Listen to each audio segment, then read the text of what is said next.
औज़ुबिल्लाहिमिनश्शैतानिर्रजीम बिस्मिल्लाहिर्रहमानिर्रहीम। अस्सलाम वालेकुम डियर व्यूअर्स, क्या हाल है जी? आप लोग सब खैरियत से हैं? ठीक हैं? उम्मीद है अल्लाह ताला के फजल करम से आप सब लोग ठीक होंगे। मोहम्मद रफ़ीक बोल रहा हूँ, Zainul Abidin institute of information technology एक्सवारी मीरपुर कश्मीर पाकिस्तान के यूट्यूब चैनल के ऊपर से हमारे असाइनमेंट्स के जो वीडियोज़ हैं वो मैं बना रहा हूँ। जो असाइनमेंट्स स्टूडेंट को दी जाती हैं उसकी वीडियोज़, ताकि वो उसको ईज़िली कर सकें। तो चलते हैं असाइनमेंट के ऊपर। आज की जो असाइनमेंट है वो असाइनमेंट नंबर 17 है। इस की फुल स्क्रीन कर लेते हैं पहले, ताकि आपको नज़र आए सही। अब पहले ये ऊपर वाली असाइनमेंट करते हैं। असाइनमेंट 17 में एवरेज इफ़ का फार्मूला हम यूज़ करेंगे। तो यहाँ पे दो चीज़ें उसने हमसे पूछी हैं। एवरेज सेमेस्टर स्कोर, तो ये average semester score average if से हम मालूम करेंगे। अच्छा, पहले ये कर लेते हैं, इक्वल एवरेज इफ़ का फार्मूला लगाना है। ये फार्मूला हमने लेसन में पढ़ा था बड़ी डिटेल में। रेंज पूछता है ये हमसे, ये रेंज दे देंगे हम, कामा इसके अंदर से क्राइटेरिया हमने देना है सेकंड। तो ये क्राइटेरिया हो जाएगा, रेंज के बाद ये क्राइटेरिया है, कामा क्राइटेरिया देने के बाद वो हमसे पूछ रहे हैं कि एवरेज रेंज कौन सी होगी। तो एवरेज रेंज हमारी ये हो जाएगी, ठीक है। एवरेज रेंज देने के बाद हम ब्रैकेट को क्लोज करेंगे। ब्रैकेट क्लोज करने के बाद इंटर प्रेस करेंगे तो हमारे पास ये सेकंड जो हमारे पास आ रहा है, जितना भी है इसका, वो एवरेज उसने 78 पॉइंट आगे उसने निकाली है।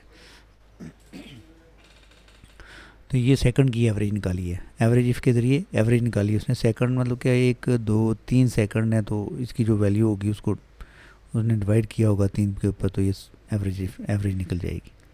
उसके बाद हमारे पास आता है थर्ड की एवरेज कैसे निकालेंगे। इक्वल एवरेज इफ़ का फार्मूला लगाएं, AVER एवरेज इफ़। ये एवरेज इफ़ का फार्मूला है। इसकी रेंज देनी है हमने, ज़ाहिर आपको पता है रेंज इसी की देंगे, सेमेस्टर की। ये रेंज देने के बाद कॉमा लगाएंगे और थर्ड पे क्लिक करेंगे, ये हमारे क्राइटेरिया हो जाएगा। और फिर हम क्राइटेरिया के बाद ये रेंज दे देंगे और ये रेंज देने के बाद हम ब्रैकेट क्लोज करेंगे। ब्रैकेट क्लोज करने के बाद इंटर प्रेस करेंगे तो हमारे पास 59 थर्ड की एवरेज आ जाएगी।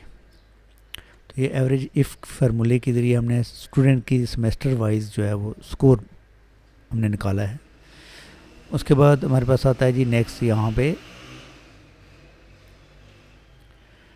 इसके अंदर उन्होंने हमसे कहा जी एवरेज मालूम करें बी की और डी की। तो बी और डी की एवरेज निकालने के लिए हम पहले यहाँ पे क्लिक करेंगे, इक्वल, और ऊपर वाले सेल में हम इक्वल लगाएंगे और एवरेज का फार्मूला लगाएंगे। एवरेज इफ़, इसकी रेंज ये है जी, प्रोडक्ट नेम की रेंज देंगे ये वाली, और कामा लगाएंगे। इसमें हमसे वो पूछ रहा है कि बी की एवरेज निकालें ना, तो बी को रेंज देने के बाद, एवरेज इफ़ में रेंज देने के बाद क्राइटेरिया देना पड़ता है। तो क्राइटेरिया हमारे पास बी आ गया, कामा, किसी भी बी पे आप क्लिक कर सकते हैं, ऊपर भी बी है, यहाँ पे भी क्लिक कर सकते हैं। तो एवरेज रेंज मांग रहा है। अब तो एवरेज रेंज ज़ाहिर आपको पता ही है कि यूनिट्स सोल्ड वाली एवरेज रेंज हम देंगे, ये वाली एवरेज रेंज देने के बाद हम ब्रैकेट क्लोज करेंगे। ब्रैकेट क्लोज करने के बाद इंटर प्रेस करेंगे तो हमारे पास 37.5 एवरेज निकाली इसने। अब सेम इसी तरीके से हम एवरेज निकालेंगे डी की। तो उसके लिए इक्वल AVER एवरेज इफ़ का फार्मूला लगाएंगे। रेंज उसी तरीके से हम रेंज देंगे दोबारा, ये प्रोडक्ट नेम की रेंज हो जाएगी हमारी। और उसके बाद हम कॉमा लगाएंगे। कॉमा लगाने के बाद डी की हमने एवरेज निकालनी है, तो डी पे क्लिक कर देंगे, फिर कॉमा लगाएंगे और फिर हम ये रेंज दे देंगे ये वाली, और ब्रैकेट क्लोज करके इसको इंटर करेंगे तो हमारे पास अब डी की एवरेज 194 जो है वो पॉइंट कुछ आ गई है। उसके बाद नीचे चलते हैं, ये हमारे पास है जी आगे 2 कॉलम है। एक ये है जी कि इसमें उसने कहा जी एवरेज ऑफ वेस्ट जोन की एवरेज निकालें, तो वेस्ट जोन की रेंज दे के हम इसकी एवरेज निकालेंगे। तो उसके लिए हम एवरेज इफ का फार्मूला लगाते हैं यहाँ पर, इक्वल AVER एवरेज इफ, और जूम की रेंज दे देंगे ये वाली। रेंज देने के बाद कॉमा लगाएंगे, और क्राइटेरिया कौन सा जूम था जी, वेस्ट जोन। वेस्ट जोन की हम निकालेंगे, वेस्ट जोन ये है जी, इस पर क्लिक करेंगे, कॉमा, और फिर हम सेल की रेंज दे देंगे ये वाली। ये रेंज देने के बाद ब्रैकेट क्लोज करेंगे हम और इंटर प्रेस करेंगे, तो ये हमारे पास 8233 8233.00 एवरेज बन गई है इसकी वेस्ट जोन की। तो आपको ज़ाहिर है मैंने ये समझाया हुआ है कि एवरेज कैसे निकालता है ये, वेस्ट जोन कितने हैं उन सबको, सबकी जो वैल्यू है उसको मल्टीप्लाई करता है, एक जगह इकट्ठी करता है, फिर उसको उनके नंबर पे डिवाइड करता है। तो ये लेसन के अंदर मैंने बड़ी डिटेल से एवरेज के बारे में बताया हुआ है आपको। अब आगे हमारे पास उसने कहा है जी कि आप इस तरह करेंगे, यूनिट जो सोल्ड हैं इसमें से जो ग्रेटर देन 50 हैं वो निकालें और लेस देन 100 भी निकालें। तो उसके लिए हम यहाँ पे इक्वल लगाएंगे और फार्मूला एवरेज इफ का लगाएंगे। एवरेज इफ का फार्मूला लगाने के बाद इसके ऊपर डबल क्लिक करें, रेंज दे दें जी, रेंज ज़ाहिर है हमने इसकी देनी है। ये रेंज देने के बाद हम डबल कोटेशन के अंदर हम ग्रेटर देन 250 करेंगे और डबल कोटेशन बंद क्लोज करके ब्रैकेट क्लोज करके इसको इंटर प्रेस करेंगे, तो 250 से ग्रेटर देन कितने हैं, ओहो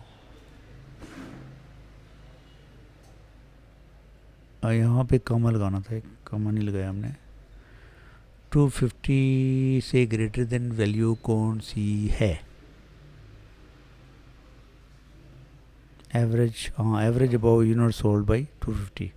तो इसको हम इंटर करेंगे तो यहाँ पे 375 इन्होंने दिया है, एवरेज निकाल के दिया है कि 250 से ग्रेटर देन जो एवरेज बनती है वो 375 बनती है। इसमें ना 250 ये है ना, इससे ऊपर 300 ये है और 450 ये है, हाँ बस ये दो हैं। तो इन दोनों को उन्होंने ना एवरेज निकाली है कि ये टोटल तकरीबन 375 एवरेज बनती है। उसके बाद आगे हमारा जो फार्मूला है वो है एवरेज इफ, और एवरेज इफ में हम लगाएंगे जी अब लेस देन 100 जो है वो क्या होगा। तो इसके लिए भी हम रेंज इसी की दे देंगे, यूनिट सोल्ड की रेंज दे देंगे। यूनिट सोल्ड की रेंज देने के बाद हम कॉमा लगाएंगे और डबल कोटेशन के अंदर लेस देन 100 करेंगे, लेस देन 100 कोटेशन बंद क्लोज और ब्रैकेट भी क्लोज करने के बाद इसको हम इंटर प्रेस करेंगे। इंटर प्रेस करने के बाद ये हमें दे रहा है जी 40.1429 एवरेज बनती है जी इसकी, लेस देन जो 100 है। तो 100 ये है जी, 100 से नीचे जितनी भी है ना उन सब वैल्यू की इसने एवरेज निकाली है। तो ये तो था एवरेज इफ का फार्मूला, उसकी असाइनमेंट कि कितनी असाइनमेंट है, ठीक है। उसके बाद असाइनमेंट के बाद आगे आता है जी हमारे पास 18 असाइनमेंट भी मैं करना चाहता हूँ ताकि 2 असाइनमेंट इसमें ही हो जाएं। तो इसके अंदर भी हमारे पास क्या है जी, ये एक वी लुकअप का फार्मूला है, compare list one to list two. तो इसके लिए हम क्या करेंगे, ये जो हमारे पास है इसको हम डिलीट करेंगे और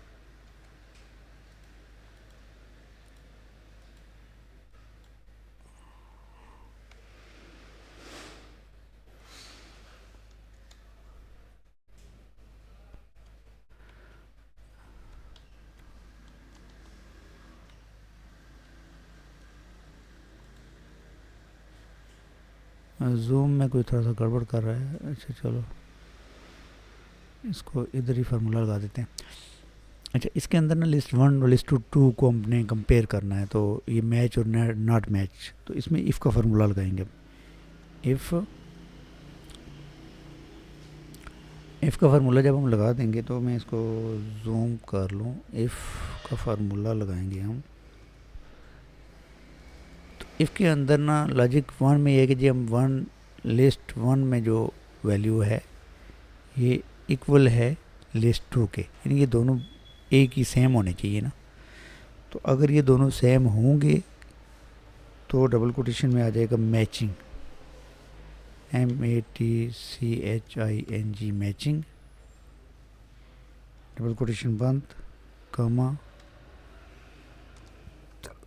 और अगर ये मैच नहीं करते आपस में तो उसकी जगह नॉट मैचिंग आ जाएगा,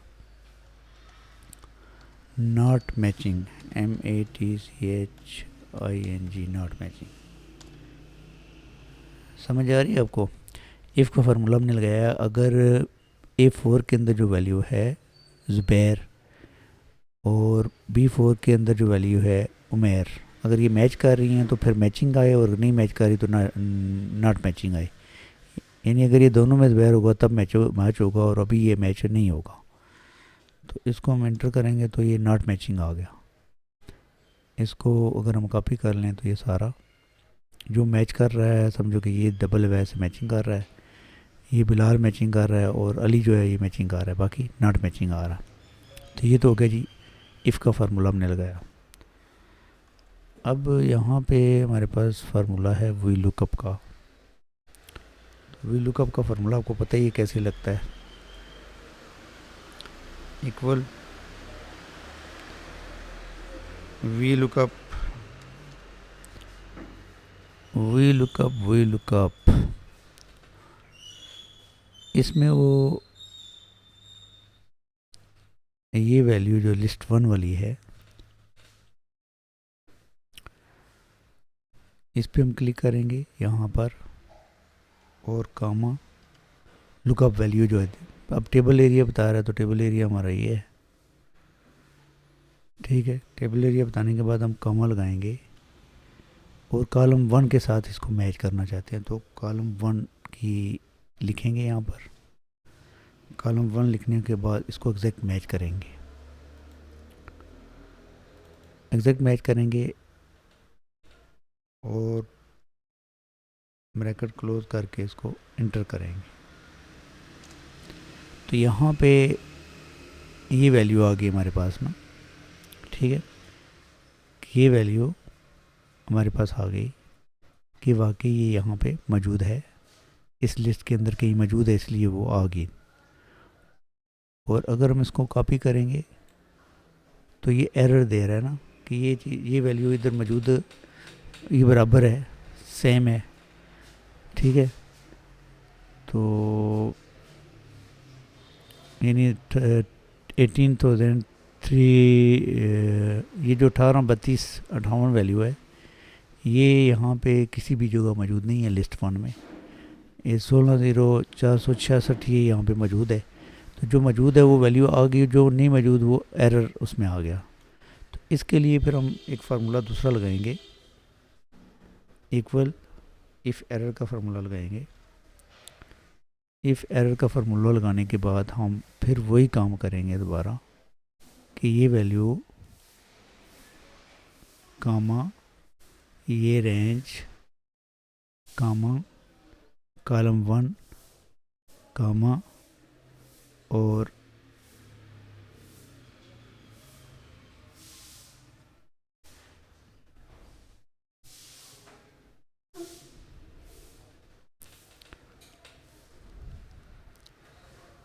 एग्जैक्ट मैच नहीं आ रहा इसका, एक मिनट। अच्छा, ये फार्मूला मैंने गलत लगा दिया। असल में ये होता है कि इफ़ एरर के बाद ना हम वी लुकअप का फार्मूला लगाते हैं, साथ वी लुकअप का फार्मूला लगाएंगे तब जाके ये आगे चलेगा। वी लुकअप वैल्यू ये है जी, कामा, टेबल एरिया ये है, कामा, कॉलम नंबर 1 है जी, कामा, एग्जैक्ट मैच है जी, और ब्रैकेट क्लोज है। ब्रैकेट क्लोज करने के बाद जब हम कामा लगाते हैं ना कि अगर वैल्यू में एरर हो तो वहाँ पे क्या लिखा हुआ है, ज़ाहिर है डेफिनेटली जो वैल्यू वहाँ पे उसको मिलेगी नहीं, वो एरर देगा, तो एरर तो फिर समझ में नहीं आएगा ना। तो हम एरर की जगह कोई वैल्यू शो कर देते हैं जो हमें बताए कि जी ये वैल्यू यहाँ पे है ही नहीं है। तो डबल कोटेशन में हम लिख देंगे VALU E value not in list 1, in list 1। तो डबल कोटेशन से इसको बंद करेंगे और ब्रैकेट क्लोज करेंगे और इंटर करेंगे तो इसके अंदर ये एरर जो है वो निकल जाएगा। ठीक है, इसी तरह हम वैसे मैं लेसन के अंदर समझाया था कि हमने इधर ही फार्मूला एरर वाला लगा दिया था और कॉपी कर लिया था, तो सब पे ये जो है वो फार्मूला अप्लाई हो गया था। जहाँ पे एरर था वहाँ पे ये वैल्यू नज़र आती है और जहाँ पे ये वैल्यू होगी वो वैल्यू नज़र आएगी। जहाँ पे एरर होगा ये टेक्स्ट नज़र आएगा और जहाँ पे वैल्यू होगी वैल्यू नज़र आएगी। लेकिन यहाँ पे थोड़ा सा डिफरेंट असाइनमेंट बनाई है मैंने। इसके अंदर ना आपको हर खाने में अलग अलग आपको लगाना पड़ेगा इफ़ एरर का फार्मूला। इफ़ एरर और वैल्यू ये है, ओह वी लुकअप का लाजमी लगाएं साथ।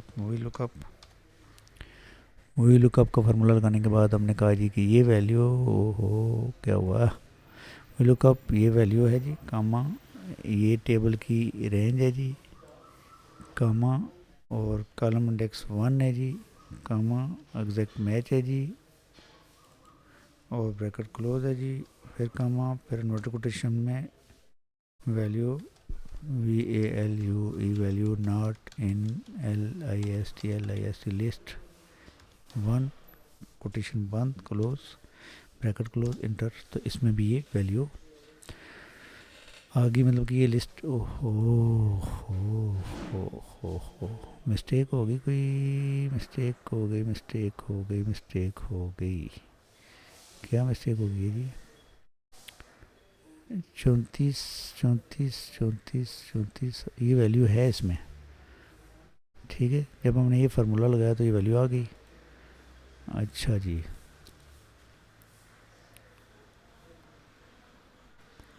तो इसी तरह ना ये भी मैंने आपको एक फार्मूला लगा के दिखा दिया कि ये बाकी सेलों में भी आपने ये फार्मूला लगाना है, जैसे ये फार्मूला लगा हुआ है। ठीक है, ऐसे। तो ये वी लुकअप का फार्मूला, फिर उसके बाद एरर निकाल के जो है ना हम जो फार्मूला लगाते हैं वो लदा लगाना है। तो इस तरह आप ये फार्मूला लगा के एरर निकाल के, तो ये आप यहाँ पे टेबल 1 को 2 को 1 के साथ कंपेयर कर सकते हैं। उसके बाद यहाँ नीचे है, इसमें भी सेम फार्मूला ही है।